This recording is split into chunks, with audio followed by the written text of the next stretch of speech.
আল্লাহ সুবহানাহু ওয়া তাআলার সাথে অঙ্গীকার করে নিই, সেই সময়টা কি এখনো আসে নাই? নাকি জীবনের গতিতেই চলবে? একটা সময় ছিল মানুষ হক বাতিল জানতো না, কিন্তু যাদের কাছে হক বিষয়টা পৌঁছে গেছে, আসুন না আমরা এক একটা করে তওবা করে নিই, এক একটা বিষয়কে নিজের জন্য প্রাধান্য দিয়ে দিই। তাহলে তো এক একটা সমাজ যদি শুধরে যায়, এই বাংলাদেশকে পরিবর্তন করতে বেশি দিন সময় লাগবে না। এক একজন আলেম যারা খুতবা দেয়, আমি সহ, আমাদের শ্রোতারা যদি আমার মাধ্যমে হেদায়েত পেয়ে যায়, বা আমরা যদি ওয়াদা করে নিই যে ইসলামটাকে প্রতিষ্ঠিত করব, আরেক শেখ আরেক মসজিদে খুতবা দিচ্ছেন, তার সাথেও তাদের মুসাল্লিরা যদি ওয়াদা করে নেয় যে হ্যাঁ, এখন থেকে আমরা ইসলামিক গাইডলাইন অনুযায়ী চলবো, কি মনে করেন বাংলার জমিনে ইসলাম প্রতিষ্ঠিত হতে বেশি দিন সময় লাগবে? সময় লাগবে না। কিন্তু ওই সময়টা কখন যারা আপনারা প্রতিশ্রুতি গ্রহণ করবেন? তা আমাদেরকে আল্লাহ সুবহানাহু ওয়া তাআলার সাথে যে অঙ্গীকার নিয়ে আমরা পৃথিবীতে এসেছি, আমরা যদি সেই অঙ্গীকারগুলো পূরণ করি, এটাই হচ্ছে আমাদের দাবি। আসুন আল্লাহ সুবহানাহু ওয়া তাআলার সাথে যে ওয়াদা করেছেন সেটা না হয় পুরা করি। আপনার কাছ থেকে এত বিস্তারিত হয়তো আবদার নাই করা হলো, আল্লাহর কাছ থেকে মৌলিক যে বিষয়টা ওয়াদাবদ্ধ আমরা, সেটা প্রত্যেকটা মুসলিমকে পুরা করে দেখাতে হবে। আর এটা হচ্ছে আমাদের দায়িত্ব, আর এটা হচ্ছে আমাদের নাজাতের সাবাব। কেউ যদি সেই ওয়াদাটা পুরা না করেন, আপনি কিন্তু নাজাত পাবেন না। তাহলে আসুন আমরা আল্লাহ সুবহানাহু ওয়া তাআলার সাথে কি অঙ্গীকারবদ্ধ হয়েছি, যে দুনিয়াতে এসে যে ভুলে গেলাম, আসলে একটু স্মরণ করিয়ে দিই। প্রথমত, অঙ্গীকার গ্রহণ করা, এটা যে আল্লাহ এবং তার রাসূলের সুন্নাহ, আল্লাহ নিজে তিনি তার সৃষ্টির কাছ থেকে বেশ কিছু বিষয়ের অঙ্গীকার ওয়াদা নিয়েছেন, এবং আমাদের রাসূল সাল্লাল্লাহু আলাইহি ওয়াসাল্লাম এবং প্রত্যেকটা নবী তার উম্মতের কাছ থেকে ওয়াদা নিতেন, বায়াত হওয়াতেন, যে বায়াত করো আমার সাথে এই বিষয়ের প্রতি। যেমন আল্লাহ সুবহানাহু ওয়া তাআলা তিনি আমাদের উপরে যে অঙ্গীকারগুলো নিয়েছেন, তার একটা হলো কোরআনে আল্লাহ সুবহানাহু ওয়া তাআলা সূরা ইয়াসিন 36 নম্বর সূরার 61 নম্বর আয়াতটি আপনি দেখেন, তাতে আল্লাহ সুবহানাহু ওয়া তাআলা বলেছেন, আলাম আহাদ ইলাইকুম ইয়া বানি আদম আল্লা তা'বুদুশ শাইতান ইন্নাহু লাকুম আদুউম মুবিন। যে হে আদম সন্তান, আমি কি তোমার সাথে অঙ্গীকার গ্রহণ করিনি? তুমি কি আমার সাথে এটা ওয়াদা করোনি যে তুমি শয়তানের ইবাদত করবে না? আল্লাহ সুবহানাহু ওয়া তাআলা মুসলিমদের কাছ থেকে এটা ওয়াদা নিয়েছেন, আদম সন্তানের কাছ থেকে, যে আলাম আহাদু ইলাইকুম ইয়া বানি আদম, হে আদমের সন্তান, আমি কি তোমার সাথে ওয়াদাবদ্ধ হইনি? তুমি কি আমার সাথে ওয়াদা করোনি যে আল্লাহ তা'বুদুশ শাইতান, তুমি শয়তানের ইবাদত করবে না? ইন্নাহু লাকুম আদুউম মুবিন, কারণ সে তোমার প্রকাশ্য শত্রু। কি ওয়াদা হয়েছে একটু পরে আসবো। এটা হচ্ছে একটা দলিল যে আল্লাহ যে আমাদের কাছ থেকে ওয়াদা নিয়েছেন, এই আয়াত হচ্ছে তার একটা প্রমাণ। দ্বিতীয় আরেকটি আয়াত কোরআনে রয়েছে, যেটা আপনি সূরা আরাফ 7 নম্বর সূরাতে পেয়ে যাবেন, 172 নম্বর আয়াত। তাতে আল্লাহ সুবহানাহু ওয়া তাআলা একটু বিস্তারিত বলেছেন যে সেই ওয়াদাটা কখন নেওয়া হয়েছিল। আল্লাহ সুবহানাহু ওয়া তাআলা বলেন, ইয আখাযা রাব্বুকা মিন বানি আদম মিন যুহুরিহিম যুররিয়াতাহুম ওয়া আশহাদাহুম আলা আনফুসিহিম আলাস্তু বিরাব্বিকুম ক্বালু বালা শাহিদনা আন তাকুলু ইয়াওমাল কিয়ামাতি ইন্না কুন্না আন হাযা গাফিলিন। আল্লাহ সুবহানাহু ওয়া তাআলা সূরা আরাফের 172 নম্বর আয়াতে বলতেছেন যে ওয়াইদ আখাযা রাব্বুকা মিন বানি আদম যুররিয়াতাহুম মিন যুহুরিহিম যুররিয়াতাহুম, যখন আদম আলাইহিস সালামের পৃষ্ঠ থেকে তার সন্তানদেরকে বের করে আনা হলো আলমে আরওয়াহ, রূহের জগৎ, এবং তাদের কাছ থেকে আল্লাহ বলতেছেন ওয়া আশহাদুহুম, আমি তাদের সাক্ষী গ্রহণ করলাম, আলা আনফুসিহিম, তাদের ব্যক্তিত্ব থেকে, কি আলাস্তু বিরাব্বিকুম, সমস্ত সৃষ্টিকে আল্লাহর সামনে দাঁড় করে দিয়ে বলেছিলেন আমি কি তোমাদের রব নই? তখন পুরো পৃথিবীর মানুষ তারা আল্লাহ সুবহানাহু ওয়া তাআলার সামনে একথা অঙ্গীকার করেছিল, বালা শাহিদনা, অবশ্যই আপনি আমাদের প্রতিপালক, আমরা সাক্ষী দিচ্ছি। আমরা কিন্তু রূহের জগতে একথার সাক্ষী দিয়েই কিন্তু পৃথিবীতে এসেছি। তাহলে আল্লাহ সুবহানাহু ওয়া তাআলা আমাদের কাছ থেকে এই অঙ্গীকার নিয়েছেন। আল্লাহ সুবহানাহু ওয়া তাআলা নিজে যেমন অঙ্গীকার নিয়েছেন, তেমনি প্রত্যেকটি রাসূলকে দিয়েও এই পৃথিবীতে তার অনুসারীদেরকে অঙ্গীকার নিতেন। যেমন কোরআনের একটা আয়াতে আল্লাহ সুবহানাহু ওয়া তাআলা সূরা মুমতাহিনা, যেটা 60 নম্বর সূরাতে আপনি পাবেন, আল্লাহ বলেছেন কোন মুমিন মহিলা যদি আপনার কাছে ইসলাম গ্রহণ করতে আসে, তাহলে আপনি তার কাছ থেকে এই বিষয়গুলোর অঙ্গীকার গ্রহণ করুন। যদি আপনার এই শর্তের উপরে সে রাজি হয় যে হ্যাঁ এইভাবে সে চলবে, তাহলে এই মহিলার কাছ থেকে আপনি বায়াত গ্রহণ করুন, তাকে ইসলামে প্রবেশ করান। সেগুলো কি? রাসূলুল্লাহ সাল্লাল্লাহু আলাইহি ওয়াসাল্লামকে আল্লাহ সুবহানাহু ওয়া তাআলা বলেন, ইয়া আইয়ুহান নবী, হে নবী, ইযা জাআকাল মুমিনাত, যখন আপনার কাছে কোন মুমিনাত মহিলা আসবে, ইউবাইনাকা, বায়াত হওয়ার জন্য, কিসের উপরে?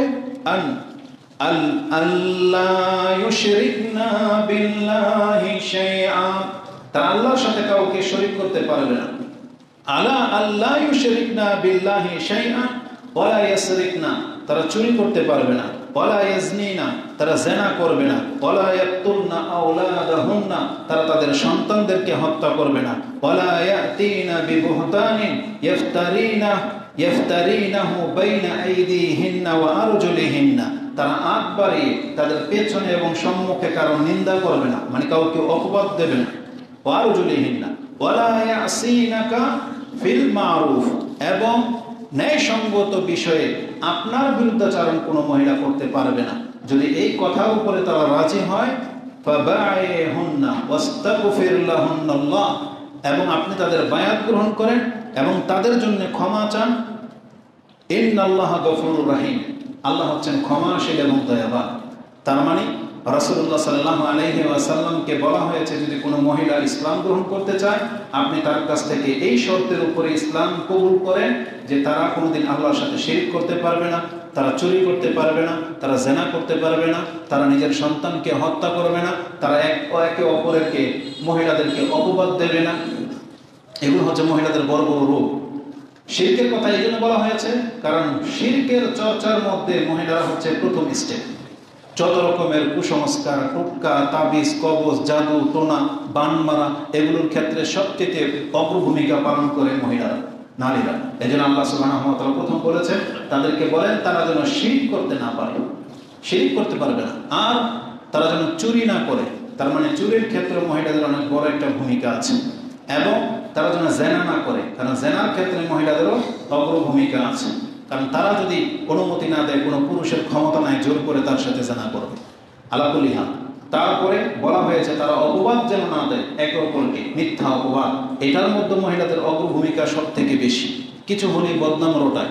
একটা সামান্য ঝগড়াটে হলে ওই পাশের বাড়ির মহিলা বা পাশের আত্মীয় স্বজনের কেউ যদি তার বিয়ে শাদীর ব্যাপার হয়, এই মহিলা গিয়ে ক্লিক করে যে ও তো ভালো না, ভালো চরিত্রের না, উমুক তুমুক, কত কিভাবে বিয়েটাকে ভেঙে দেওয়ার চেষ্টা করে। তো এই কাজগুলোর মধ্যে মহিলারা অগ্রগামী বেশি, যার ফলে আল্লাহ সুবহানাহু ওয়া তাআলা তাদের কাছ থেকে এই বিষয়গুলোর বায়াত গ্রহণ করেছেন, অঙ্গীকার নিয়েছেন যে এই কথাগুলোর উপরে যেন তারা অঙ্গীকার গ্রহণ করে। এবং সর্বশেষ বলা হয়েছে ওয়ালা ইয়াসিনাকা ফিল মারুফ, এবং ন্যায়সঙ্গত যতগুলো আদেশ আপনি করবেন, কোনো মহিলার জন্য ক্ষমতা হিম্মত না হয় যে আপনার আদেশের বিরুদ্ধাচরণ করবে। যদি এই কথার উপর রাজি হয়ে যায়, ফাবাইহুন্না ওয়াস্তাগফির লাহুন্না, এবং আপনি তাদের বায়াত গ্রহণ করেন এবং তাদের জন্য ক্ষমা চান। ইন্নাল্লাহা গফুরুর রহিম, আল্লাহ ক্ষমাশীল এবং দয়াবান। তাহলে এই কথার উপরে রাজি হলে আল্লাহ তাদেরকে ক্ষমা করে দিলেন। তাহলে এটা হচ্ছে আমার দলিল যে আল্লাহ আমাদের কাছ থেকে অঙ্গীকার গ্রহণ করেছেন এবং রাসূলগণও এই উম্মতের কাছ থেকে অঙ্গীকার গ্রহণ করতেন। আরেকটা হাদিস নিয়ে নেন। জাবের বিন আব্দুল্লাহ তিনি বলেন, বায়াতু রাসূলুল্লাহ সাল্লাল্লাহু আলাইহি ওয়াসাল্লাম আলা ইকামিস সালাহ ওয়া ইতাইজ যাকাত ওয়া নুসহি লিকুল্লি মুসলিমিন। আখরাজাহু মুসলিম। ইমাম মুসলিম তার কিতাবুল ঈমানের মধ্যে এই হাদিস এনেছেন। বায়ানা বায়ানি আন-দ্বীন আন-নাসিহা, এটা এই পর্বে তিনি অধ্যায় কায়েম করেছেন যে দিনে ইসলাম হলো কল্যাণকামীর নাম। তাতে তিনি এই হাদিসটা এনেছেন। জাবের রাদিয়াল্লাহু তাআলা আনহু তিনি বলেন, আমি রাসূলুল্লাহ সাল্লাল্লাহু আলাইহি ওয়াসাল্লামের কাছে এই মর্মে অঙ্গীকার গ্রহণ করেছি, এই অঙ্গীকারের উপরে বায়াত নিয়েছি যে আমি কোনোদিন 5 ওয়াক্ত নামাজ ছাড়ব না। আমি প্রত্যেক বছর যাকাত দেব, আর আমি সমস্ত মুসলিমের কল্যাণকামী হব। তাহলে এই কথার উপরে ভিত্তি করে রাসূল আমাকে মুসলিম করেছেন, যে আমি ওয়াদাবদ্ধ যে রাসূল ইসলামের কাছে আমি হাত দিয়ে বায়াত গ্রহণ করেছি যে আমি সমস্ত মুসলিমের কল্যাণকামী হব, আমি কোনোদিন কোনো মুসলিমের ক্ষতি করব না। তাহলে এই কথার উপরে ভিত্তি করে রাসূলুল্লাহ সাল্লাল্লাহু আলাইহি ওয়াসাল্লাম বায়াত গ্রহণ করতেন, যেটা ইমাম মুসলিম তার ঈমানের অধ্যায়ে 97 নম্বর হাদিস আপনি পেয়ে যাবেন। তাহলে এই দুইটা আয়াত এবং দুইটা হাদিস আমি পেশ করেছি দলিল স্বরূপ যে আল্লাহ এবং তার রাসূল আমাদের কাছ থেকে অঙ্গীকার গ্রহণ করতেন। এটা হচ্ছে আল্লাহ এবং তার রাসূলের সুন্নাহ। এই জন্য আমরা বলতেছি আল্লাহর সাথে যে অঙ্গীকার আমরা করেছি, আসুন সেটা শুধু পুরা করি। এই একটা কাজ করে দেখাতে পারলে মুসলিমদের চরিত্র আর এরকম থাকবে না। শুধু নিজে থেকে নিজেই যদি আমরা শুধরে যাই, তাহলে একে অপরের ক্ষতি করা থেকে বেঁচে যাবে, দ্বীন ইসলাম অনেক বেশি শক্তিশালী হবে। এটাই ছিল আজকের খুতবার মূল মেসেজ। এবার আসুন আমি আপনাদেরকে দেখাই যে আল্লাহ সুবহানাহু ওয়া তাআলা আমাদের কাছ থেকে যে বায়াত, যে অঙ্গীকার গ্রহণ করেছেন, তার মধ্য থেকে প্রধান এবং প্রথম অঙ্গীকারটা কি ছিল। আল্লাহ সুবহানাহু ওয়া তাআলা বলেছেন, তোমরা আমার সাথে ওয়াদা করো যে পৃথিবীতে তোমরা আমারই ইবাদত করবে। আল্লাহ সুবহানাহু ওয়া তাআলা এই অঙ্গীকার করে পৃথিবীতে আমাদেরকে পাঠিয়েছেন, মানুষকে সৃষ্টি করা হয়েছে। আল্লাহ সুবহানাহু ওয়া তাআলা সূরা আয-যারিয়াত 51 নম্বর সূরার 56 নম্বর আয়াতে এটা বহুবার প্রায় আলোচনাতে আসে যে আপনাকে এটা জানিয়ে দেওয়া হয়েছে, ওমা খালাকতুল জিন্না ওয়াল ইনসা ইল্লা লিয়াবুদুন, আমি জিন এবং ইনসানকে অন্য কোনো উদ্দেশ্য নিয়ে সৃষ্টি করিনি, কেবলমাত্র তারা আমার ইবাদত করবে, এই উদ্দেশ্যে নিয়ে আমি তাদেরকে পৃথিবীতে সৃষ্টি করেছি। এটা হচ্ছে আল্লাহর প্রথম উদ্দেশ্য। আর এটার উপরে আল্লাহ আমাদের কাছ থেকে অঙ্গীকার গ্রহণ করেছেন যে তোমরা একমাত্র আল্লাহর ইবাদত করবে। তারপরে আল্লাহ সুবহানাহু ওয়া তাআলা দেখেন, এটা তো আল্লাহর পক্ষ থেকে অঙ্গীকার নিয়ে আমাদেরকে পৃথিবীতে পাঠানো হয়েছে, কিন্তু বেশি দিন যায়নি, 100 বছর 200 বছর পরেই মানুষ আবার শয়তানের পথ ধরে নিয়েছে। আল্লাহ আবার তাদেরকে হেদায়েত করার জন্য একজন রাসূল প্রেরণ করেছেন, আবার 500 বছর পরে গোমরা হয়ে গেছে, আবার আরেকজন রাসূল পাঠিয়েছেন। এইভাবে চলতে চলতে সর্বশেষ রাসূল পর্যন্ত পৃথিবীতে চলে আসছে, মানুষকে এইভাবে আল্লাহ সুবহানাহু ওয়া তাআলার পথে ফিরিয়ে আনার জন্য। কারণ আল্লাহ চায় না কোনো ব্যক্তি এরকম গোমরা হয়ে মরে যাক, যে তাদেরকে কেউ সতর্ক করবে না আর তারা ভুলের উপরে থেকে মরে যাবে, এটা আল্লাহ কখনোই চায়নি। এই জন্য আল্লাহর পক্ষ থেকে কিতাব নাযিল করা হয়েছে, আল্লাহর পক্ষ থেকে প্রত্যেক যুগে একজন করে নবী রাসূল প্রেরণ করেছেন, যারা মানুষকে আল্লাহর ইবাদতের দিকে ডেকেছেন। যেমন আল্লাহ সুবহানাহু ওয়া তাআলা কোরআনে বলেছেন যে ওয়াইন মিন কারিয়াতিন, আল্লাহ সুবহানাহু ওয়া তাআলা বলেছেন ওমা আরসালনা মির রাসূলিন, আমি প্রত্যেক যুগে রাসূল পাঠিয়েছি তাদের ভাষাভাষী করে, এবং তাদের মূল দাওয়াত ছিল আনিয়াবুদুল্লাহ ওয়াজতানিবুত তাগুত, তোমরা আল্লাহর ইবাদত করো এবং তাগুতের পূজা থেকে তোমরা দূরে থাকো, তাগুতের অনুসরণ করা থেকে তোমরা দূরে থাকো। এটা ছিল প্রত্যেক যুগের নবীদের দাওয়াত। তো আল্লাহ সুবহানাহু ওয়া তাআলা তিনি যে আমাদের কাছ থেকে এই অঙ্গীকার গ্রহণ করেছেন, একটু আগেই সেই আয়াতটা বলেছি, যেটা সূরা ইয়াসিন 36 নম্বর সূরার 61-তে রয়েছে, 60 নম্বরে রয়েছে যে আলাম আহাদ ইলাইকুম ইয়া বনি আদম আল্লা তা'বুদুশ শাইতান ইন্নাহু লাকুম আদুউম মুবিন, তোমরা শয়তানের ইবাদত করবে না, সে হচ্ছে তোমাদের প্রকাশ্য শত্রু। ওয়া আনি'বুদুনি হাযা সিরাতুম মুস্তাকিম, বরং তোমরা কেবল আমার ইবাদত করো, এটাই হচ্ছে সঠিক পথ। এটা আল্লাহ সুবহানাহু ওয়া তাআলা আমাদের সাথে অঙ্গীকার করেছেন। আমি এই আয়াতের মধ্যে যেটা আপনাকে দেখাতে চাচ্ছি, বাহ্যিকভাবে মনে হবে যেটা আমাদেরকে বলা হয়নি, কারণ এখানে তো শয়তানের ইবাদতের কথা আছে, যে আল্লাহ তা'বুদিশ শাইতান, আল্লাহ বলেছেন তোমরা শয়তানের ইবাদত করো না। তাহলে আমাদের মধ্যে এমন কে আছি যারা আমরা শয়তানের ইবাদত করি? প্রকাশ্যে সবাই বলবেন না, আমরা কেউ তো শয়তানের ইবাদত করি না। ইবাদত শব্দ যেহেতু আছে, এটার অর্থ যদি ইবাদতে রেখে দেওয়া হয়, তাহলে আমরা কেউ মনে হয় শয়তানের ইবাদত করি না। পৃথিবীতে কেউ শয়তানের ইবাদত করে না। ওই হিন্দু মুশরিকরা যারা মূর্তি পূজা করে, ওরাও বলবে না যে আমরা শয়তানের ইবাদত করি। কেন? কারণ মূর্তি পূজা কিন্তু শয়তানের ইবাদত, এটা আমাদেরকে জানানো হয়েছে কোরআনে। সূরা মারিয়াম 19 নম্বর সূরা, তার 40-এর পরের থেকে আপনি পাবেন, যেখানে ইব্রাহিম আলাইহিস সালাম তিনি তার বাবাকে এই পুতুল পূজা থেকে নিষেধ করেছিলেন, এবং তিনি তার বাবাকে বিভিন্নভাবে বুঝিয়েছিলেন এবং বলেছিলেন যে ইয়া আবাতি লা তা'বুদিশ শাইতান, হে আমার পিতা, তুমি শয়তানের ইবাদত করো না। লা তা'বুদিশ শায়তান ইন্নাশ শায়তানা কানা লির-রাহমানি ইসিয়া। কারণ শয়তান তো দয়াময় রবের সাথে বিরুদ্ধাচরণ করে। ইন্নাশ শায়তানা কানা লির-রাহমানি আসিয়া। কারণ শয়তান দয়াময় আল্লাহর বিরুদ্ধাচরণ করেছে। তাহলে এই আয়াতের মধ্যেও আল্লাহ সুবহানাহু ওয়া তাআলা বলেছেন যে শয়তানের ইবাদত করা যাবে না। কিন্তু আমরা জানি যে ইব্রাহিম আলাইহিস সালামের পিতা শয়তানের ইবাদত করতো না, বরং পুতুল পূজা করত। তো পরক্ষণে বোঝা যাচ্ছে যে পুতুল পূজা মানে শয়তানের ইবাদত। কিন্তু যেহেতু এরা বাহ্যিকভাবে অস্বীকার করবে যে না, আমরা শয়তানের পূজা করি না, এই জন্য এই আয়াতটাকে বোঝার জন্য আপনাকে আমাদের সালাফদের তাফসীর করতে হবে। তাতে যদিও এখানে শব্দ হচ্ছে ইবাদত, যে আল্লাহ তা'বুদুশ শায়তান, তোমরা শয়তানের ইবাদত করো না, এখানে ইবাদতের অর্থ হচ্ছে আনুগত্য করা। আল্লাহ সুবহানাহু ওয়া তাআলা আমাদের কাছ থেকে অঙ্গীকার নিচ্ছেন, তোমরা শয়তানের অনুসরণ করবে না, বরং আমি আবুদুনি, আমার অনুসরণ করো। হাযা সিরাতুম মুস্তাকিম, এটাই হচ্ছে সরল পথ। তাহলে ওই আয়াতের সাথে এই যে হাযা সিরাতুম মুস্তাকিম, এটা হচ্ছে সঠিক রাস্তা। তাহলে রাস্তাতে চললে রাস্তার উদাহরণ দেওয়া হয় যে আমি কোথায় যাব, আপনাকে বলা হবে এই রাস্তায় যান। রাস্তায় চলার অর্থে হয়। তাই এই রাস্তায় যারা চলবে এক সেন্সে এটা ইবাদত, কারণ আমাদের রাস্তাটা ইসলামের উপরে চলাটা হচ্ছে আমাদের ইবাদত, কিন্তু এটা হচ্ছে অনুসরণ। আল্লাহ এই জন্য বলেছেন, খবরদার তোমরা শয়তানের অনুসরণ করো না, বরং তোমরা আল্লাহর অনুসরণ করো, এটাই হচ্ছে তোমাদের জন্য সঠিক পথ। এইটা যদি আপনি অর্থ নেন যে অনুসরণ অর্থে, তাহলে এইবার প্রমাণ হয়ে যাবে যে পৃথিবীতে কত শত মানুষ আছে যারা শয়তানের অনুসরণ করে, যারা শয়তানের কথা মতো চলে, যারা শয়তানের সমস্ত দিকগুলোকে নিজের জীবনে বাস্তবায়ন করে যাচ্ছেন। তখন আপনি বুঝতে পারবেন যে আল্লাহর সাথে এই ওয়াদাটা আমরা কতগুলো মানুষ লঙ্ঘন করেছি।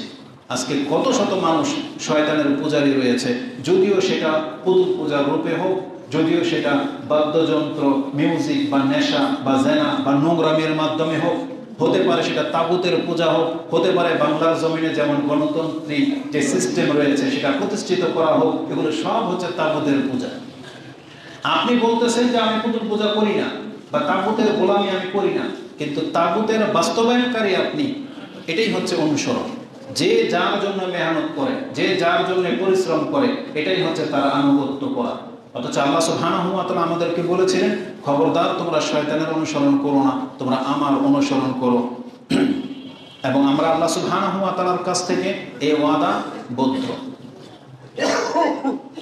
আমরা যে আল্লাহ সুবহানাহু ওয়া তাআলার কাছে ওয়াদা করেছি যে আমরা কেবল আপনারই অনুসরণ করব, আপনার ইবাদত যে করি, এই কথাটা সৃষ্টি হওয়ার আগে আমাদের সাথে করা হয়েছে, কিন্তু আমরা ভুলে গেছি।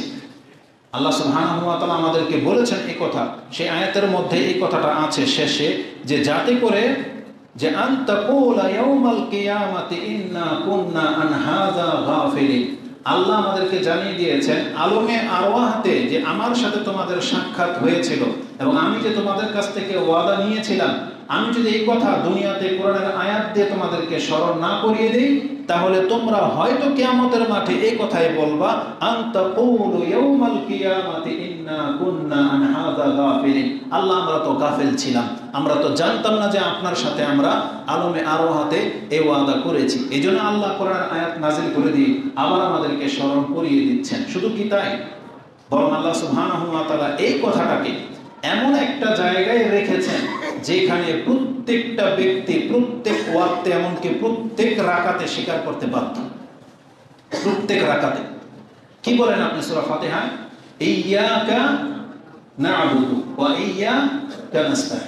আপনি আল্লাহর কাছে প্রত্যেক রাকাতে 5 বার, ফরজ নামাজে 17 রাকাত 17 বার আপনাকে কথা বলতে আল্লাহ বাধ্য করেছেন, কারণ এটা না বললে আপনি নামাজি হবেন। আপনি আল্লাহর সামনে দাঁড়িয়ে অঙ্গীকার করতেছেন, ইয়্যাকা না'বুদু, আল্লাহ আমরা তোমারই ইবাদত করি, মানে তোমারই অনুসরণ করি, তোমারই আনুগত্য করি, আর কারো আনুগত্য করি না। এটা আপনি নামাজে বলতেছেন, কিন্তু নামাজের সালাম শেষ, বাইরে বের হলেই আপনি আল্লাহর কথা ভুলে যাচ্ছেন। তখন শুরু হয় শয়তানের অনুসরণ। তা আল্লাহ সুবহানাহু ওয়া তাআলার সাথে যে অঙ্গীকারটা আমরা প্রত্যেকটা মুসলিম এই প্রত্যেক নামাজে করি, অন্তত এটাকে আপনি কদর করার চেষ্টা করেন যে আপনি কিন্তু আল্লাহর সাথে ওয়াদাবদ্ধ। এজন্য আমি আপনার কাছ থেকে অঙ্গীকার নিতে চাচ্ছি না, বরং আপনি আল্লাহর সাথে যে অঙ্গীকারটা করেন প্রতিদিন, এটাকে শুধু বাস্তবায়ন করে দেখান।